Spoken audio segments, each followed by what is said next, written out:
እንደሚታወቀው በአሁኑ ሰዓት ኢትዮጵያ ውስጥ ያለውን የመኪና ገበያ በብዛት እየተቆጣጠሩት ያሉት የቻይና መኪና አምራች ካምፓኒ ድርጅቶች ሲሆኑ መኪኖቹ የሌላ ሀገር ብራንድ እንኳን ቢሆን የሚገጣጠሙት በቻይና ነው። ይህም የሆነበት በርካታ ምክንያት ቢኖርም ከቅርብ ጊዜ ወዲህ ቻይና ለኢትዮጵያ ብቻ ሳይሆን ለሌሎች ሀገራትም ዋጋቸው ቀነስ ያሉ ነገር ግን በአንድ ጊዜ ቻርጅ ረዘም ያለ ኪሎ ሜትር መጓዝ የሚችሉና በዚያ ያሉ ፊውቸሮች የተገጠመላቸው ጠንካራ የኤሌክትሪክ መኪኖችን ማምረት በመጀመራቸው ነው። በዛሬው ፕሮግራማችንን በዚህ ሳምንት ለገበያ ከቀረቡ አዳዲስ 00 ተሽከርካሪዎች መካከል የተመረጡትን ይዘናል። ሰላም ጤና ይስጥልን። የተወደዳችሁና የተከበራችሁ የቻናላችን ተከታታዮች እንደምን አላችሁ? በዛሬው ፕሮግራማችንም በዚህ ሳምንት ለገበያ ከቀረቡ አዳዲስ 00 የኤሌክትሪክ ተሽከርካሪዎች መካከል የተመረጡትን ይዘንላችሁ ቀርበናል። እንደምታውቁት ከቅርብ ጊዜ ወዲህ የተሽከርካሪዎች ዋጋ እጅግ በሚሊዮኖች እየቀነሰ ይገኛል። እኛም በዛሬው ፕሮግራማችን የትኛው መኪና ቀንሷል የሚለውን ሙሉ ዝርዝር መረጃ ነው እንግዲህ ይዘንላችሁ የቀረብኩት። ሁላችሁም ቪዲዮን ላይክ ቻናሉን ደግሞ ሰብስክራይብ እያደረጋችሁ እስከ መጨረሻው ድረስ ተከታተሉ እያልኩ በቀጥታ ወደ መረጃው ላምራ። በቅድሚያም የምንመለከተው እንግዲህ ቻንጋን ኢስታር የተባለች መኪና ስትሆን የዚች መኪና ዲዛይን ከቪትስ ጋር ተቀራራቢነት ያላት ተሽከርካሪ ናት።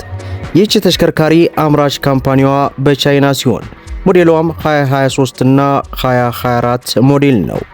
እነዚህ ተሽከርካሪዎች በአንድ ጊዜ ቻርጅ እስከ 310 ኪሎ ሜትር ድረስ መጓዝ የሚችሉ ሲሆን ባትሪያቸውም 55 ኪሎዋት ሃወር ባትሪ ነው።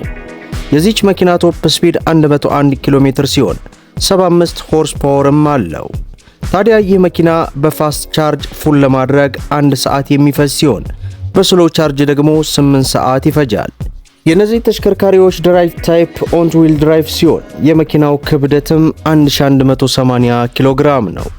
የነዚህ ተሽከርካሪዎች ውስጣዊ ክፍል ላይ በጣም የሚያምር ገጽታ ያለው ሲሆን ባለ 10 ኢንች ስክሪን የተገጠመላቸው ተሽከርካሪዎች ናቸው። መኪናው 5 ሰው የመጫን አቅም ያለው ሲሆን ወንበሮቹም ከጨርቅ የተሰሩ ማኑዋል አጀስት መደረግ የሚችሉ ናቸው። ይህ መኪና በአሁን ሰዓት እየተሸጠ ያለበት ዋጋም ከቦታ ቦታ ልዩነት ቢኖራቸውም ከ2,980,000 ብር ጀምሮ ለገበያ መቅረቡን ተመልክተናል። በነገራችን ላይ እነዚህን ተሽከርካሪዎች ለመግዛት ያሰባችሁ ካላችሁ እነዚህ ተሽከርካሪዎችን ባትገዟቸው የሚል ምክር ነው የምሰጠው። ምክንያቱም እነዚህ ተሽከርካሪዎች ብዙ ጊዜ የሶፍትዌር ችግር ስለሚኖርባቸው ባትገዟቸው የሚል ሪኮማንድ አደርጋለሁ። ሌላው በዚህ ሳምንት ለገበያ ከቀረቡ አዳዲስ 00 ተሽከርካሪዎች መካከል በሚሊዮኖች ቅናሽ ያደረገው BYD ሶንግ ፕላስ የተሰኘ ተሽከርካሪ ነው። ይህ ተሽከርካሪ ቦዲ ታይፑ SUV ሲሆን 5 ሰው መጫን ይችላል። በዚህ ተሽከርካሪ ላይ የተገጠመለት የኤሌክትሪክ ሞተርም 218 የፈረስ ጉልበት የሚያመነጭ ሲሆን የተገጠመለት ባትሪም ባለ 71 ኪሎዋት ሃወር ባትሪ ተገጥሞለታል። የዚህ ተሽከርካሪ ድራይቭ ታይፕን ስንመለከት በሲንግል ሞተር ፍሮንት ዊል ድራይቭ ሲሆን አጠቃላይ ቶፕ ስፒዱ 175 ኪሎ ሜትር በሰዓት ነው።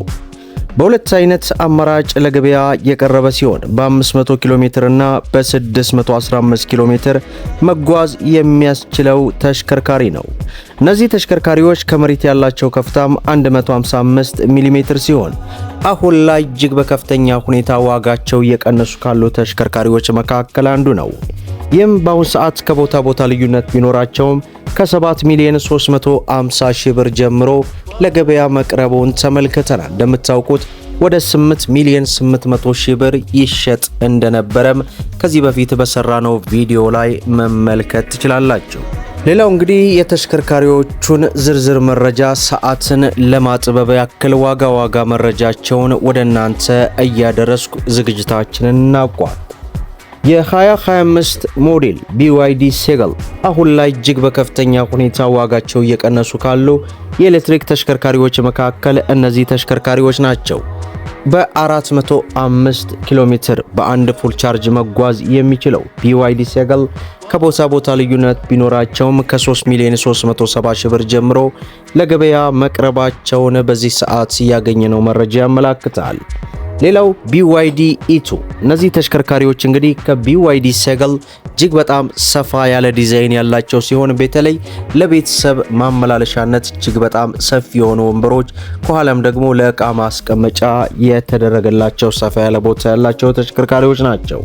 እነዚህ ተሽከርካሪዎች አሁን ላይ ከቦታ ቦታ ልዩነት ቢኖራቸውም ከ4 ሚሊዮን 200 ሺህ ብር ጀምሮ ለገበያ መቅረባቸውን ተመልክተናል። ሌላው አሁንም ከBYD ምርት BYD ዩዋንአፕ የተሰኘው ተሽከርካሪ ነው። ይህ ተሽከርካሪ በብዛት ብዙዎቻችሁ ስትጠይቁኝ የነበረ ተሽከርካሪ ነው። አሁን ላይ ይህም ተሽከርካሪ በ2025 ሞዴል ከቦታ ቦታ ልዩነት ቢኖራቸውም ከ5 ሚሊዮን 600 ሺህ ብር ጀምሮ ለገበያ መቅረቡን ተመልክተናል። ሌላው BYD C-Line 06 ይህ ተሽከርካሪ እንግዲህ እንደምታውቁት ሌክጀሪ ከሚባሉ ተሽከርካሪዎች መካከል አንዱ ነው። C-Line 06 እና C-Line 05 እነዚህ ተሽከርካሪዎች አሁን ላይ በ2025 ሞዴል ከቦታ ቦታ ልዩነት ቢኖራቸውም ከ8 ሚሊዮን ብር ጀምሮ ለገበያ መቅረባቸውን ተመልክተናል ማለት ነው። ሌላው እንደምታውቁት አብዛኛው የኤሌክትሪክ መኪኖች የተገጠመላቸው ባትሪ ሊያገለግል እየተሰራው ከ8 እስከ 12 ዓመት ነው። ይህም ባትሪ ለመቀየር ዋጋው እጅግ በጣም ውድ የሚባል ስለሆነ ማጠንቀቅ ያለባችሁን ነገር በዚሁ አጋጣሚ ላደርሳችሁ። ሁሌ ጥንቃቄ ማድረግ የሚገባችሁ ነገር ቢኖር መኪናው የሚጠቀመውን ቻርጅ ጥራቱን የጠበቀ መሆን አለበት። ይህም ጥራቱን ያልጠበቀ ቻርጅ መጠቀም ማለት እጅግ በጣም ለባትሪ ጤንነት አደጋ ስላለው ጥንቃቄ አድርጉ። ሌላው መኪናው 0% ላይ ሆኖ ለረጅም ጊዜ ማቆየት። ይህም የመኪናውን ሃይ ቮልቴጅ ባትሪውን አስወርዶ ከጥቅም ውጭ ስለሚያስደርገን እጅግ ከፍተኛ ጥንቃቄ ማድረግ ይኖርባችኋል። ሌላው የፊተኛውን ኮፈን ከፍታችሁ በውሃ ማጠብ ላይ ጥንቃቄ ልታደርጉ ይገባል። ከዚህ ጋር ተያይዞ እንግዲህ በዛሬው ዕለት ጧት ላይ የሰራሁት ሾርት ቪዲዮ ነበረ። ከ10 በላይ ተሽከርካሪዎች ላይ ቢያጆ በሚታጠቡበት ሰዓት የኤሌክትሪክ መስመራቸው ከጥቅም ውጭ የሆኑ ተሽከርካሪዎች በዚህ ጉዳይ ስለሆነ ከፍተኛ ጥንቃቄ አድርጉ ለማለት ያክል ወዳለሁ። ዛሬ እንግዲህ የኤሌክትሪክ መኪኖችን በዚህ ሳምንት ለገበያ ከቀረቡ ወደ አዲስ 00 ተሽከርካሪዎች መካከል የተመረጡትን ወደ እናንተ አድርሰናል። እናንተስ የትኛው ተሽከርካሪ ነው በተለይ አሁን ላይ የማንኛውንም የኤሌክትሪክ መኪና ባትገዙ የሚል ሪከማንድ ነው ወደ እናንተ የማደርሰው? ምክንያቱም ከ2 እና ከ3 ወራት በኋላ የመኪና ገበያው ሙሉ በሙሉ ስለሚቀያየር ጥንቃቄ አድርጉ ለማለት ያክል ወዳለሁ። ሁላችሁም ቪዲዮን ላይክ ሸር እያደረጋችሁ ለሁሉም እንዲደርስ አድርጉ። ለቻናላችን አዲስ ከሆናችሁ ስለ መኪና ለማወቅና መኪናን በተመጣጣኝ ዋጋ ለመግዛት ሰብስክራይብ በማድረግ በየዕለቱ የሚለቀው መረጃም እንዲደርሳችሁ የኖቲፊኬሽን ማብራታችሁን አትዘንጉ እያልኩ ለዛሬ ያስኩላችሁ መረጃ ይህን ይመስላል። እስከ ፍጻሜ ድረስ አብራችሁ ስለቆያችሁ ልባዊ ምስጋናችን እየሰጠን በሌላ ቪዲዮ እስከምንገናኝ ወሰላሙ አለይኩም ወራህመቱላህ።